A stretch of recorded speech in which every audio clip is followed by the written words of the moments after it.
pa lang namin sa ngayon is na pakita namin sa mga tao na nag-i-exist Abdul and Marcy. So yun pa lang so far.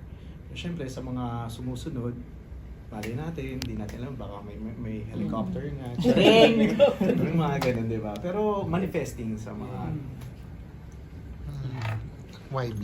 I'm sorry, pwede pa ulit ang question. Like, ano yung makakonsider mong achievement na nakuha mo sa pagiging isang artist?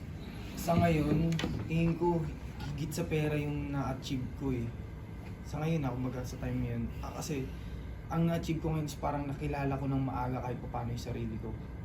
Ganun. Kasi yun naman talaga yung binabiyahe ng bawat isa sa atin, makilala mo yung sarili mo. So tingin ko yun yung isa na na-achieve ko. Nakilala ko paano ako nagre-react, pala ganito pala akong klaseng tao, ganyan. Parang naging aware na ako. Doon yung isa sa naging achievement ko. Kasi mas importante yun kaysa sa pera. Wala kang kinoconsider na competitor mo? Sarili ko lang po. Good, good.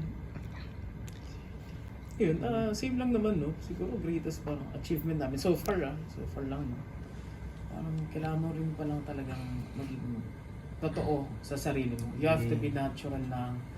Na parang huwag mong pinipilit lahat ng bagay, huwag mo sinisiksik yung sarili mo para sa ganito. So yun na-realize ko, akin personally na-realize ko na kaya pag gumagawa kami ng content, palaging one take lang.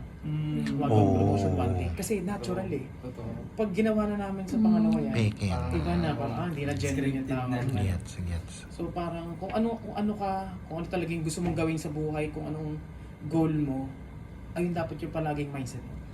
Ako kasi goal ko talaga yun nga, sabi namin, gusto namin maging artista din, and gusto magpaayos ng bahay namin, and ako, nakapagpa-renovate na ako actually ng bahay namin. Unti-unti na, so doon ko inaalat lahat ng time ko, and sa mom ko. Yun. That's good.